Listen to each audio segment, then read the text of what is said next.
Here we are at Clothesline, the show where we string them up, put them to dry and wring them clean on the clothesline. I'm sorry for this month-long break, but it's heartening to know that so many of you missed us. But I'm sure there are those who we target who are more than happy with our sabbatical. Well, not for long. We are back and here to stay.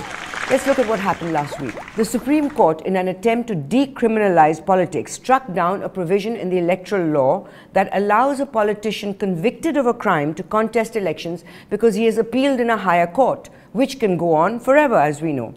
The Apex Court also made it clear that MPs, MLAs and MLCs would stand disqualified on the date of conviction.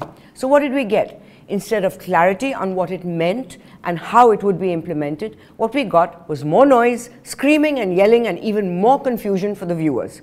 Arnab, browbeaten for the first time, and he doesn't like it. Watch. Miss Lekhi, you are not allowing me to proceed. You are heckling me. You are not letting me proceed. Arnab, please allow me to proceed. Anybody wants you to proceed with that question. I am being heckled by Meenakshi Lekhi on top of Newshour tonight. And Meenakshi Lekhi, I object to your heckling me on my own program. Nidhi Razdan shrieking. Watch. Politically motivated cases are definitely there. We need to guard against such misuse. Politically motivated. Everyone saying that charges that are everyone complains about the system. Wait a minute. Let me ask Mr. Dave. Takes it a step further and it's quite controversial. Not only that, a lot of grey areas also. And why is NDTV reporter Vaidyanathan standing in the middle of traffic at night to report? Is he in front of the Supreme Court? No. My guess is Vaidyanathan is standing right outside the NDTV office in Greater Kailash 1 in Delhi. In fact, particularly in India, political parties fighting at each other. So personal enmity can come into play, vested interest, a lot of things can happen. And the tutu meme continued. We are the charges with respect to. I didn't interrupt you. I'm just giving I'm adding to it. So no, you must allow me to speak my point of view. And look at this lovely map published by mybazaar.com. The red dots on this map are not beautiful historical sites for you to visit, nor are they the best eating places in India. The red dots are all members of parliament who have pending cases against them. MIM के विधायक अकबरुद्दीन ओवैसी को फिलहाल jail में रहना होगा. Jagan Mohan Reddy will stay in jail for at least the next 4 months. And also, Quattroki died. And many speculate that with him, so did the Bofors saga. Nobody has been called to book after this expose by Chitra Subramaniam. So here's a quick recap of the Bofors Quattroki case. Sonia Gandhi's family friend, fondly called Q, allegedly received kickbacks for a Bofors gun deal. The case went round and round and round, was written about in all the newspapers, and became an election issue. Finally, the Indian government defroze Q's accounts. He left the country with all his money intact, and then earlier this month, he died. So now the ghost of Quattroki is not a mere metaphor. It could be real to haunt Sonia and Rahul because neither could attend the funeral. I mean, when people are the closest of friends through life, one expects they will be able to say their final goodbyes. But if political conditions make that impossible, then the Atma can bhatko and haunt the Gandhis, no? That's what I learned from my Bhoot Pret movies. Political considerations make even this impossible. Imagine if someone from the Gandhi family attended the funeral. I can just picture the headlines if they did. Quattroki death, brings Bofors alive. Sonia attends burial, digs Congress grave. Another one, Quattroki's funeral in Milan. Well-wishers bid him goodbye for his heavenly journey. Sonia gets hell in India for attending. Third one, तोप का सौदागर के अंतिम संस्कार में गांधी परिवार BJP ने की गोलाबारी शुरू. Write into us with headlines that you can think of. Also, I hope you voted in the I Pay for Free News poll. It's on our Facebook page and on newslaundry.com. Do vote so we can evolve a new model for news. Will people pay for free news or should we go down the advertising funded route? We want to know what you think and evolve a new model with you, dear alert viewers and readers. But you know who is not alert? Raghav Ji.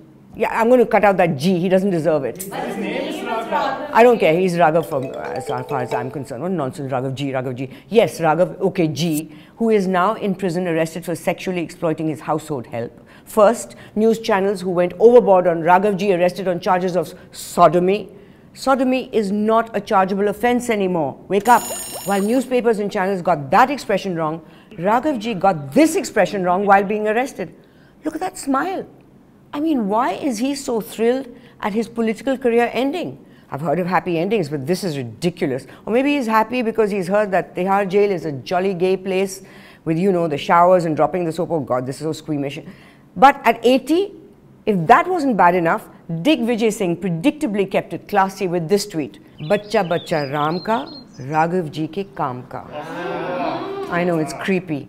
And he is responsible for training and mentoring Rahul Baba. You know, Sonia, if Rahul were my son, I'd keep him far away from this guy. ये सब ही सिखाना है तो राहुल बाबा को दिल्ली के गलियों में खुला छोड़ दो. He learned all sorts of potty mouth humor and slogans. This month also saw the release of a film about the flying Sikh, Bhag Milkha Bhag. You know what? It's not the only film based on a true story about heroic feats by an Indian. A film about an Indian superhero. A superhero who has saved the world many times. Actually, India. Maybe not even that. But when he's not being a superhero, he's a humble reporter who goes by the name of Clark Kent. You thought this was just fiction and American? Wrong! He let his disguise slip a couple of weeks ago. And I don't know whether you did or not, but I recognize Superman.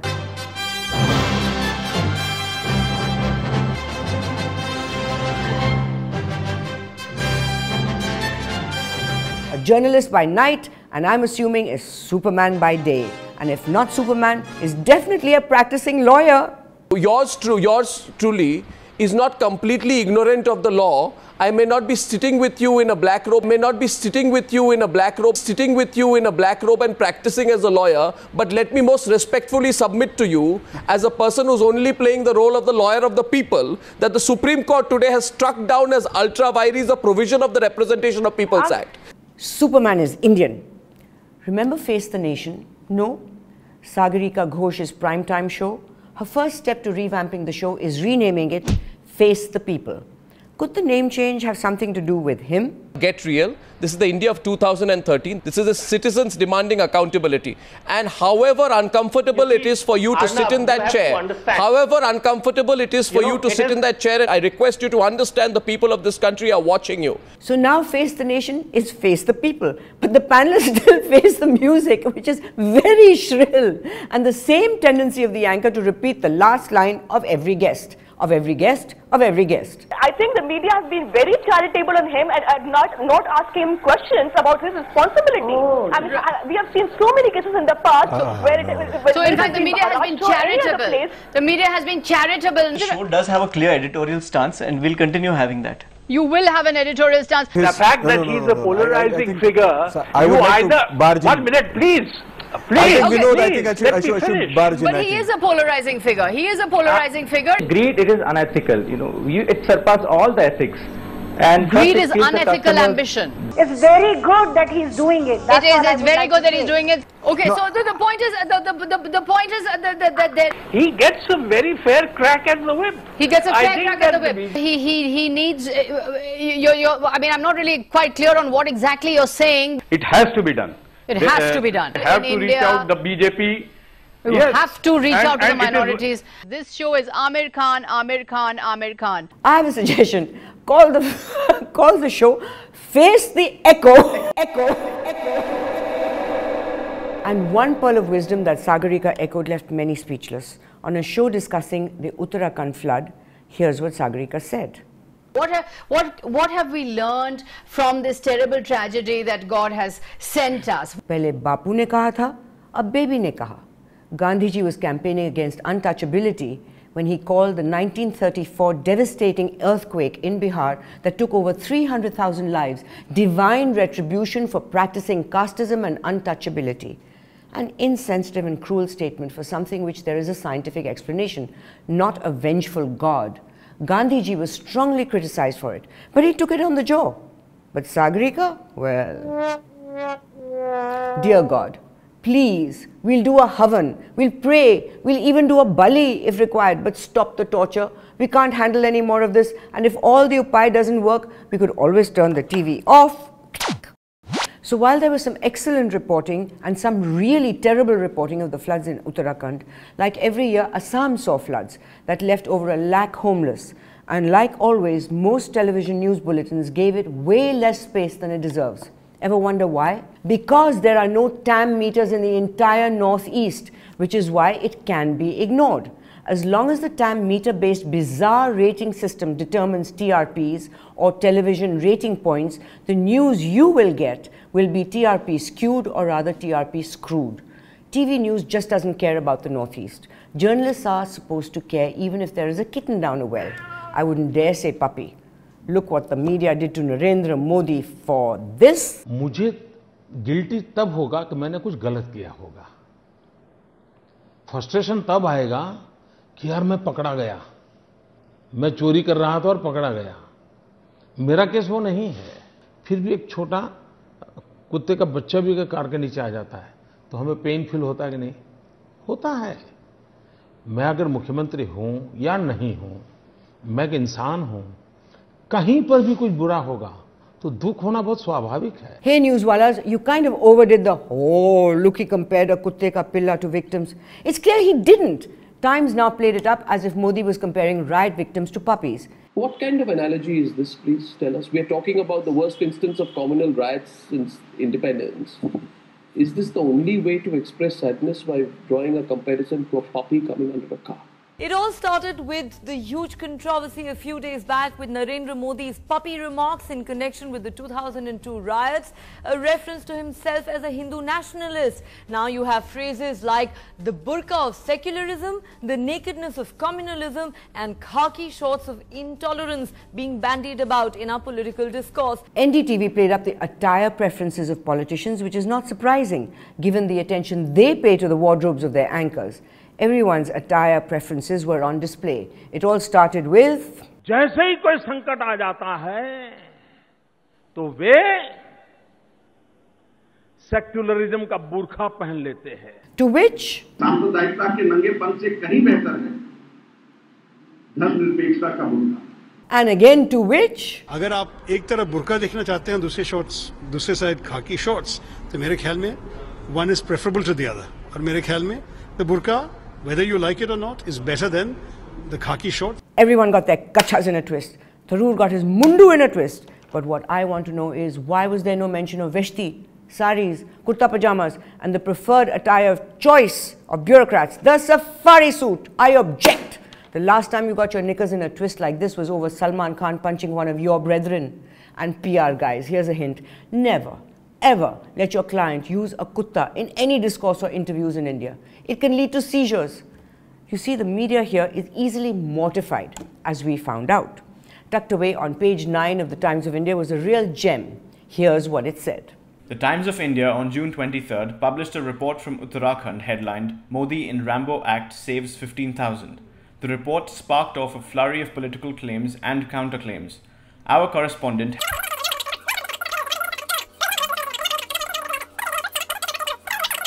We regret any inadvertent inconvenience caused to any individual by the article. We are mortified by the controversy surrounding the report."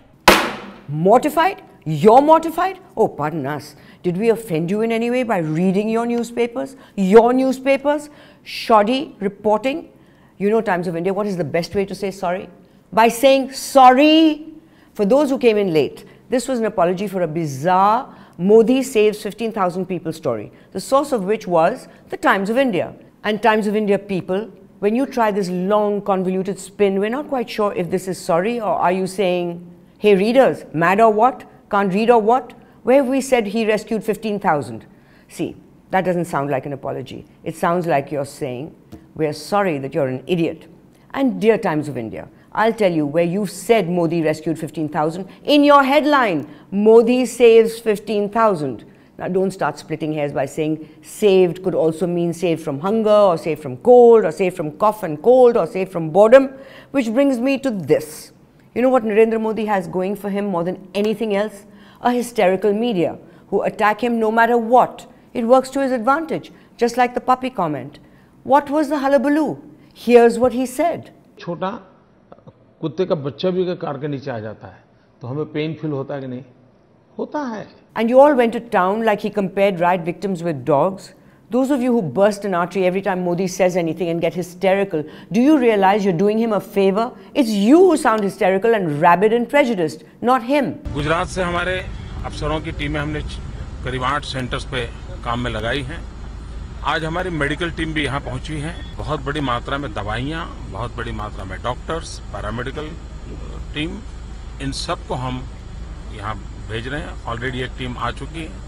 Even those who were attacking him for the rescued 15,000 Rambo Act, let's say, for the sake of argument, Modi's PR firm was responsible for that spin. It's a PR firm. That's what they do. It's not the first time a PR firm has been hired to build a brand or an image. Even your channels hire PR firms. Why didn't Modi correct the error? Because he wants to be Prime Minister and will indulge in any political trickery or contortion to become a larger-than-life PM candidate, which brings us to the reporters. What were you doing printing and reprinting the 15,000 Rescue Rambo Act? You've been doing this forever, reprinting PR handouts and press releases as news. If it weren't for PR agency handouts and press releases, we wouldn't have half the stories we get, especially on business channels and pink papers. Politicians will do what they do, and PR will do what they do. It's about time reporters started doing what they're supposed to do, and reprinting PR handouts is not reporting. So don't blame the others just because you can't get your marbles in order. In fact, you can't even get an apology right. I'm mortified by that apology. Write in and tell us if you were as mortified. Write to us on Twitter or Facebook or mail to us. And do vote in our I Pay for Free News poll, corporate ad-funded model or viewer-funded model. Let us know what you think. That's a wrap for the week. We are the change. You are the change, for better or worse. So never do nothing. Stay connected, stay online.